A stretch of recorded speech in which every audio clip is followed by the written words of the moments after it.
this is Graham and welcome back to another car review. Today we are re-reviewing Annika's 2014 Mustang V6, and I've chosen to do this re-review because this car has just changed so drastically since the last time that she and I reviewed this car together. Now, obviously she tracks this car fairly regularly, as you guys have seen on the channel. So quite a few things have been done to set the car up for the track, and I'm basically just going to run through all of the mods and tell you guys basically how that has changed the full driving experience of this car and kind of what difference you could expect from these kinds of parts. So I guess we'll just start from the front and go to the back just to make it easy. So first off, we've got the intake and the tune to go along with it. That adds a little bit of extra horsepower, but the tune especially kind of sharpens up the car, sharpens up the throttle, makes it more responsive and almost a little twitchy, which in my opinion I don't like that much. I guess I'm just used to the stock tune that I've had on my car for the last 5 years, but it's very jumpy. But of course when you're blasting down a racetrack, the tune doesn't feel quite so harsh as it does when you're just driving around in this car regularly. Behind that intake though is a Bbk Throttle Body, and that is the newest addition to the car. It's a larger diameter. It's just allowed the car to breathe a little bit better. We don't really know for sure if it's added any power. I'd imagine it will help out slightly, but it's not a huge upgrade, although it has made the car sound a lot better, which, you know, we noticed straight away. It's made the car sound deeper, which is definitely a nice thing when you're driving around. Doesn't quite sound as splatty as it used to. But now moving down to the drivetrain, we have the one-piece aluminum drive shaft, which takes 20 pounds out of the drivetrain. And that's all just weight that the car is trying to turn before you even get to the wheels. So that definitely helps with kind of the peppiness of the car. Just makes it feel a little bit more alive, a little bit more lively, a little bit more raring to go. And then after that, we have the 373 gears, which those I think made the most difference out of anything on this car, because this car went from having a 0 to 60 time of something like 5.5 seconds to 4.5 seconds. I mean, it will do 0 to 60 in the same amount of time as a stock Mustang GT now. And that's a really big difference. It really makes the car just go. And to help the car just go, of course, we added the Torsen Differential also, which really allows the car to hook up both off the line and through the corners. And that's the sort of differential that you get in the Boss 302 or something along those lines.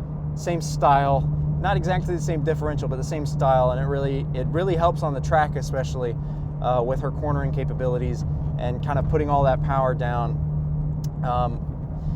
So, of course, to help in the corners, she has the SR coilover kit from American Muscle, which they're very stiff.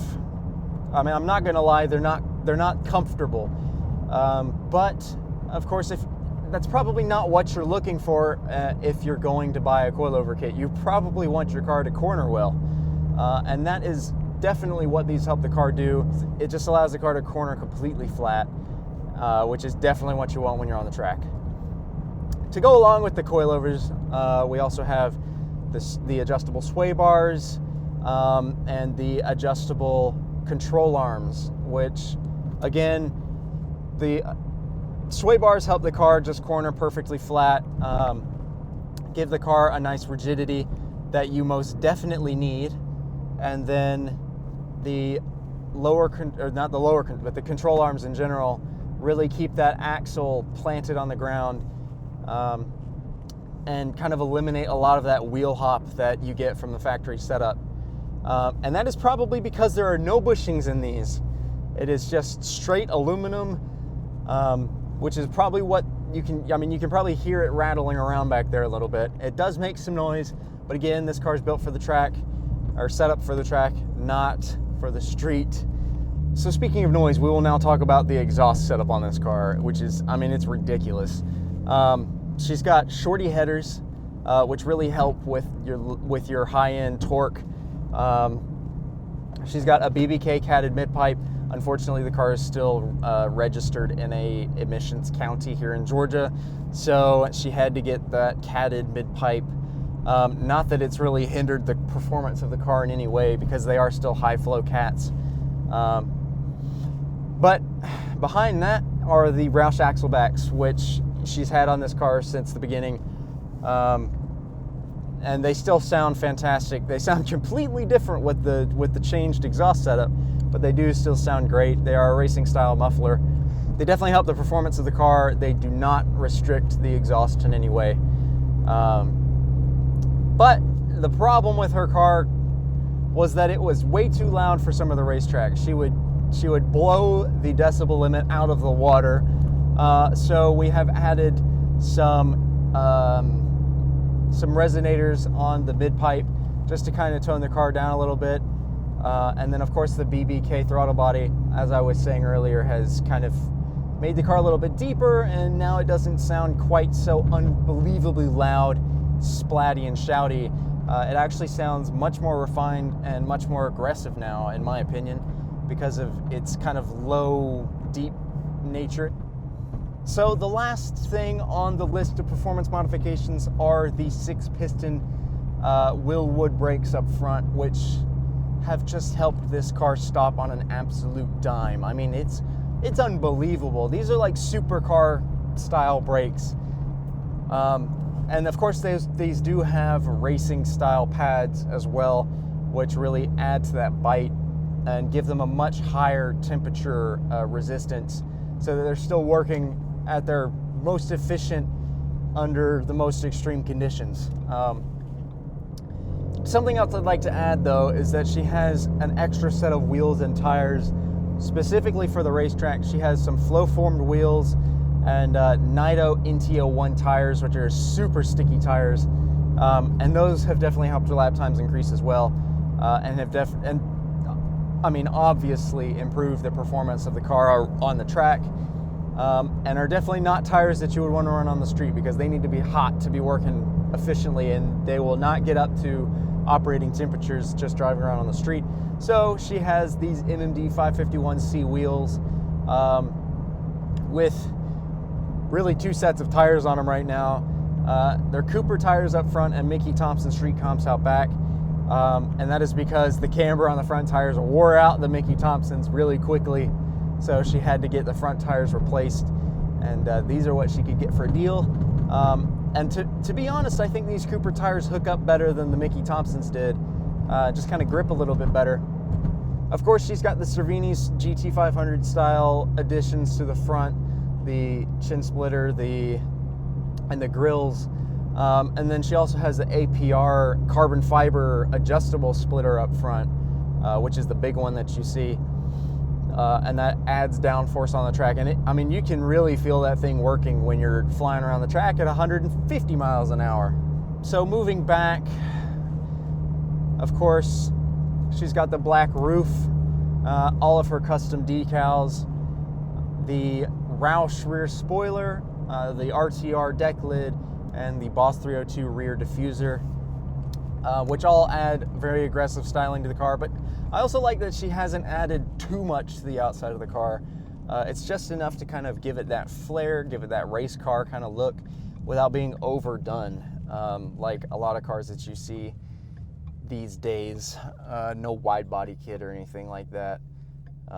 Just the necessities, just enough to make it aggressive.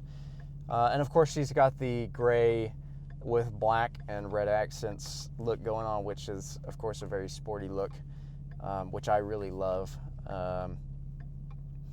Her car definitely stands out from the crowd, and I think that is kind of an important thing when it comes to Mustangs, because so many people have Mustangs. It's very easy to make your car look like everybody else's.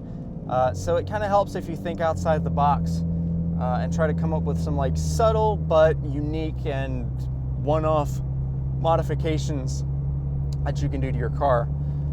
So I think that she's done a great job. with the way that the outside of the car looks, with of course, the red accents and everything. I mean, come on.